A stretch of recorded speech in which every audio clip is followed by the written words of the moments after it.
the waves cut through me, hypnotized by the sounds I'm breathing in. Hold tight, chemicals collide.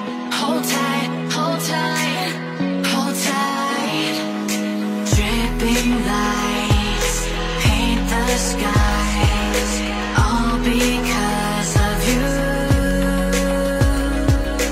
Dripping lights paint the skies, only you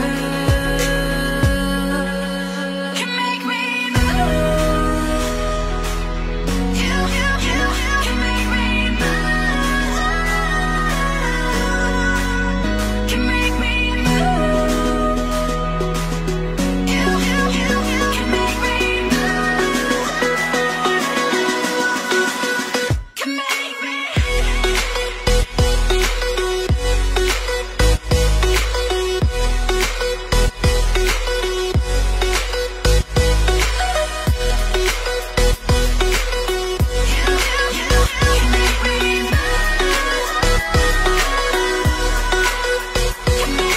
So alive, make it last forever. Stop in time, yeah, I'll surrender it. Hold tight, chemicals collide. Hold tight, hold tight, hold tight. Dripping lights paint. Oke teman-teman, jadi hari ini saya mau ngejelasin tentang budidaya merak. Kebetulan saya punya kandang merak di belakang saya ini. Dan buat teman-teman nih yang punya merak di rumahnya tapi nggak produksi atau nggak menghasilkan, padahal merak itu potensinya gede banget. Nah, hari ini saya mau ngejelasin, mungkin di teman-teman ada salah di kandangnya, mungkin nggak sesuai atau gimana. Ini berdasarkan pengalaman pribadi saya, berhasil budidaya merak selama kurang lebih udah 5 tahun yang lalu. Sampai saat ini udah produksi, udah menghasilkan. Nanti saya akan berbagi tips kandang gimana sih yang optimal dan gimana yang cocok buat budidaya merak. Nah, ini berdasarkan pengalaman pribadi saya aja. Teman-teman yang mau ikutin silakan, yang enggak ya monggo. Oke, kita langsung ke kandang meraknya. Oke teman-teman, jadi ini adalah bentuk kandang merak saya dengan ukuran 6x4. Ya nggak begitu gede sih, cuma ini ukuran yang optimal untuk satu indukan. Untuk satu indukan, tapi betinanya itu cukup banyak. Jadi saya pakai sistem seperti itu biar produksinya itu lebih optimal. Ukurannya seperti ini dan saya bikinnya itu terbuka. Karena apa? Udara itu harus sirkulasinya harus bagus, harus terganti.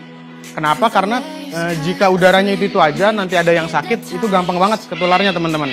Makanya saya bikin seperti ini, saya bikin kawat full nggak tertutup, biar udaranya ganti dan bagus juga untuk dipandang seperti itu. Ya contohnya kayak gini lah, ukurannya 4x6 dan dibikin tingginya kurang lebih 4 meter, biar karena merak itu bisa terbang dan dia lompatnya itu tinggi, maka kita bikin yang tinggi juga biar dia nggak sempit dan dia nggak gampang stres teman-teman. Jadi buat lompat itu, buat nangkring itu gampang banget. Seperti itu teman-teman. Oke teman-teman, kita langsung masuk ke kandangnya aja. Nah, ikutin.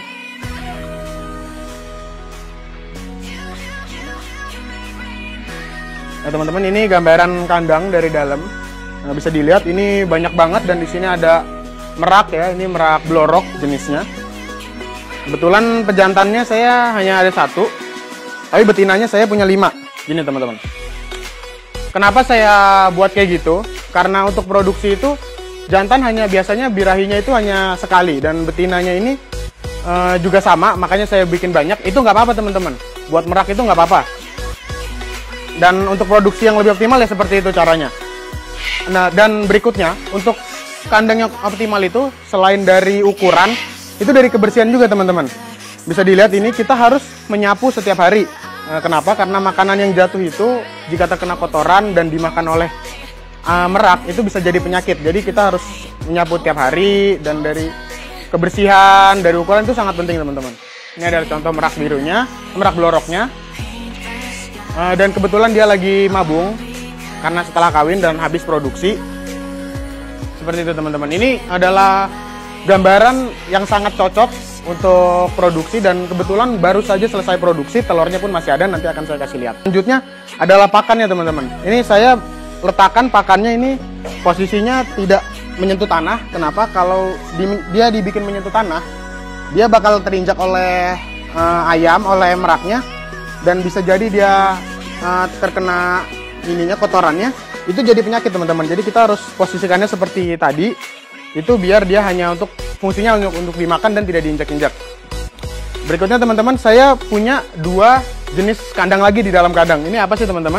Nah, jadi ini tuh fungsinya adalah untuk tempat menaruh anak-anak ayam, anak-anak merak yang usianya sampai 5 bulan. Saya bikin seperti ini agar dia tidak makan kotorannya sendiri. Jadi dibikin jauh dari tanah, kurang lebih tingginya sekitar 1 meter. Setelah itu nanti kita taruh di sini sampai 5 bulan. Baru nanti dia bisa dirilis ke tanahnya. Makanan dan minuman harus kita sediakan setiap hari. Ini saya punya jenisnya macam-macam. Ini dihasilkan dari 1 indukan aja. Seperti itu adalah tips dari saya. Dan berikut ini adalah kandang untuk anakan. Ini untuk usia yang baru lahir dan kebetulan baru saya angkat. Ini hasil dari inkubator. Yang warnanya masih putih, ini usianya kurang lebih 3 hari. Dan yang kecil-kecil ini kurang lebih seminggu sampai 2 minggu. Oke teman-teman, karena kandang yang optimal sehingga produksinya cepat, ini hanya memakan waktu 1 bulan untuk menghasilkan 20 sampai 25 telur. Dan ini adalah anak-anakannya. Dan ini adalah telur yang tadi saya bilang, yang masih baru aja hari ini. Dia disarang seperti ini dan dia harus terlindungi.